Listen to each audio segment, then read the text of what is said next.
Welcome to the Jill on Money podcast. It is Tuesday, October 12th. Mark, it is an amazing thing that today, the 12th of October, we are going to present to our listeners a second consecutive call from the Garden State. We are going to talk to Dana, who's on the line from New Jersey. What can we do for you today? Well, I have a couple of questions. I'm recently retired and I'm moving funds around, so I wanted to know basically where I should be putting these funds. I have a 457B, which I really didn't realize had so many complications to it once it came due. Basically, I have to take it or do an annuity, and I don't want to do an annuity. So I'm like, okay, if I have to take it, I'll take it next year, which is good. Mm-hmm. But where do I keep it, being that I'm going to use it for income? Do I just leave it in a savings account? But when you say a 457 plan, were you a teacher or a municipal worker? I'm a nurse. Okay. So you worked at a hospital, and they had 457 plan.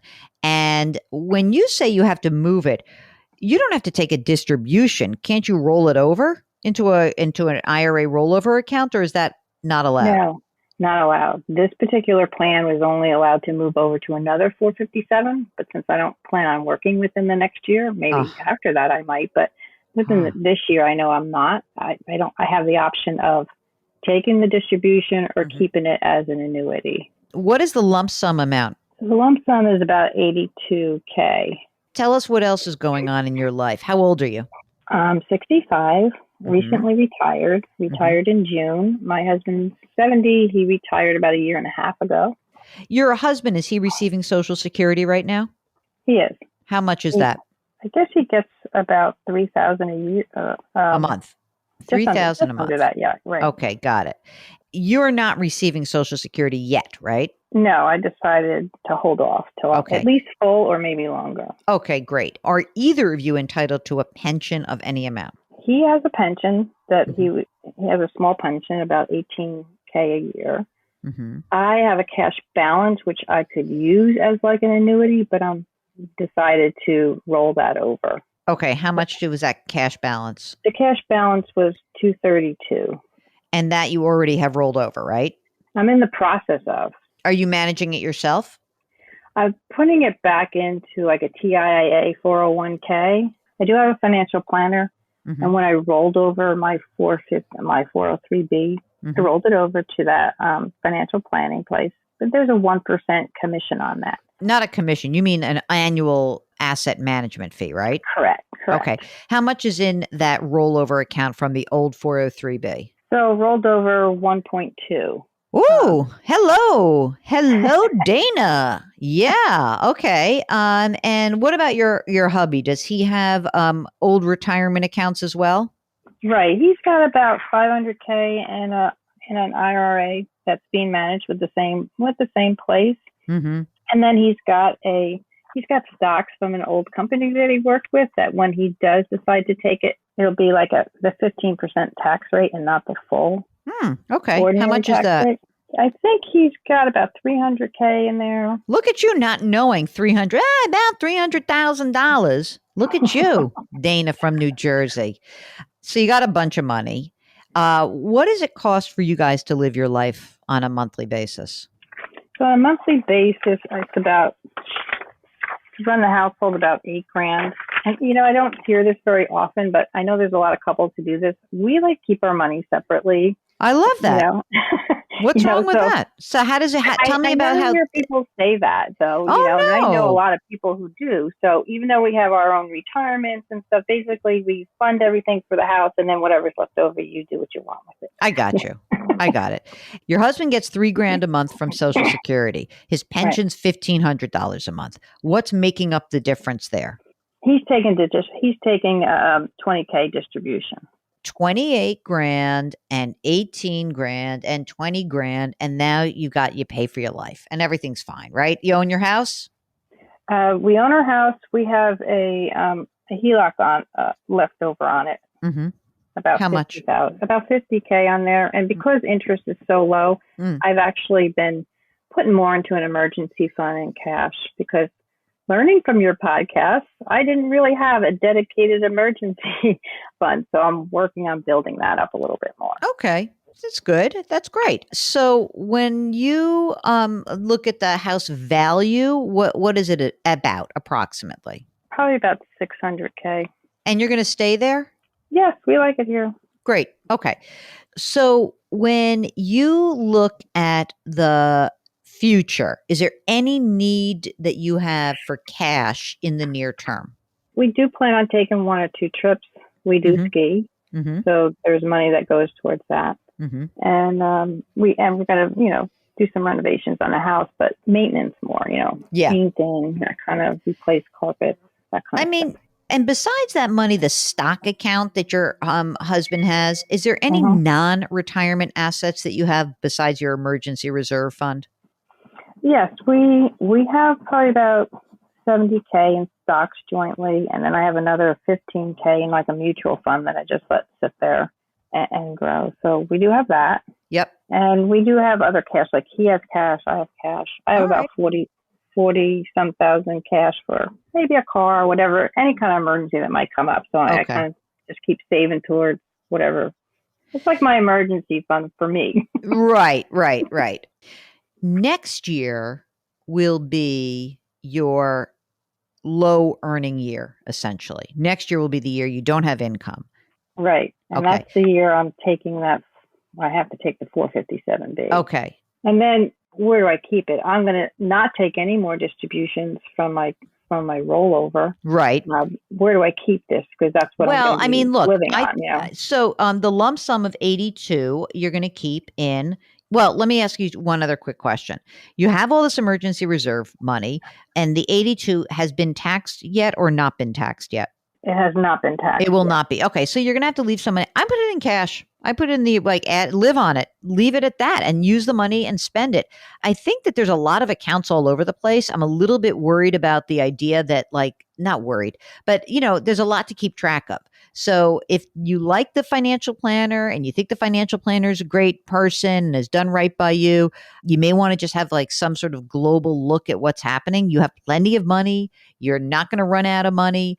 And in terms of the money at TIAA CREF that you've now moved that 232,000 cash balance, did you put it into the annuity side or in the mutual fund side?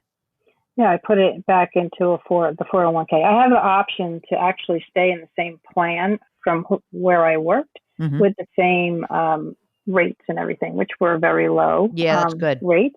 Yeah. So I put it back in there and I put it, thinking I won't need that for another 5 years at least. I just said do a 60-40 balance on there. That's perfect. And I like TIA. The only thing, of course, that you may want to be thinking about and that I would be thinking about if I were you is maybe I would want to actually see if I want to consolidate everything. But I see that it's, there are different flavors of retirement accounts and you're not ready to. It'd be interesting to see how you do managing that cash balance in the TIA CREF, in that model, and look at your financial planner. And then you're going to have to, I know that at some point in the future, you're going to say, what value is this person bringing to my life? And then you're going to make a hard decision about whether you want to do this yourself, you want to stick with this person. Because obviously, you're paying real money. You've got almost $2 million that's there. And that means it's 20 grand every single year. And 20 grand a year, obviously, is money you could be living on. Or if you feel like this person does give you value, then great. That's fine.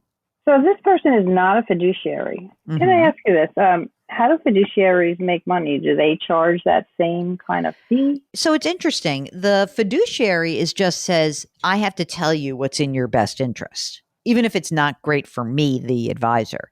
So what the fiduciary would have to do is basically say, hey, you know what, Dana, there's no reason why you should send me that cash balance. You've got a great plan at TIAA and you're doing fine there. And so just put it there, right? That's kind of the fiduciary model. Now that fiduciary can still charge you 1%. Some fiduciary planners charge a flat fee. Some charge a percent of assets that they manage, and others will just charge even an annual or an hourly rate. the idea of fiduciary means that they just have to make sure they're putting your interest before their interest. That's a little squishy sometimes, right? Because Right. I'm sure that in the financial planner's mind, he might say, well, roll over the cash balance to me because then we'll consolidate everything. It's cleaner and I'm doing a great job for you. And, who knows how you're going to do by yourself. So you can almost convince yourself that would be, but they would really have to explain that to you and tell you what your options are rather than just sort of say, give me the money. Right. So I kind of want to do my own, but I'm still a little leery since we're still trying to decide when to take what. So Yeah. for now, I guess I'll keep my planner. I mean, we like her. And right now, I think she can answer our questions. But once we kind of get in cruise mode, Yeah. Yeah, and I think that you have to feel like you are confident in yourself and that you're not necessarily going to shoot yourself in the foot. That's really it. But you've got a ton of money. You've done a good job. You've made your decision about the lump sum, which I agree about. You've made the decision about rolling over into TIA CREF, which is great. You've got all this other money. You're managing stuff separately but together. So I think you're in really good shape. Is there anything else that is out there that you want us to think about for you before we let you go? So we have a bunch of life insurance policies that are like variables. So there's money attached to them now if you took it. And we're just wondering, do we just leave it because they're so low? And premiums, I mean. Well, I wouldn't pay another premium. So you don't really, you said you had no kids, right? Right. Okay. So obviously you have no need for life insurance right now. You have zero need. How much cash value is in these policies, would you guess? I think I have a surrender value of $16,800 on mine, and I'm only paying $30 a month. It's not a lot. Yeah, but you're paying for something you don't need, so. Yeah, it's a $50,000 policy, but if you take that money out, you pay taxes on it, correct? Only above the wait. Yeah, only above the amount that you've put in. If you can call up the insurance company and say, if I were to surrender this policy, what would the tax liability be? $16,000 is not zero. It's money. I'd rather use the money myself than pay the insurance company the fees associated with it. Yeah. So the net investment was $7,000 into that. So that's like $9,000 sitting around there, right? Don't do this now because, right? I mean, I might even wait a year or two till the income goes back down because you do the lump sum next year. That might, or you, if you find out that it's not that much tax wise and it keeps you in that same bracket, then sure, you can take it out. It's going to get taxed at say the 22% bracket. That's fine. Big deal. I mean, I'd rather have it than the insurance company. That's all I can tell you. Dana from New Jersey, thank you so much. And if you would like to ask us a series of retirement questions and you're from the state of New Jersey, maybe we'll have maybe this will be New Jersey week, Mark. Maybe that we'll just do everyone from New Jersey this week. We'll go state by state for the rest of the year. Just kidding. If you're from New Jersey or New York or California or North Dakota or wherever you are from, let us know if we can help you out. Go to JillOnMoney.com, click on the contact button, and we'll get your note. While you're on the website, please sign up for our free weekly newsletter, and you may want to subscribe to our sister broadcast. It is called Eye on Money. Okay, now, as always, we like to remind you to do something nice for someone else today, and remember the mantra, grit, growth, grace, and we will talk to you tomorrow. Thanks for listening.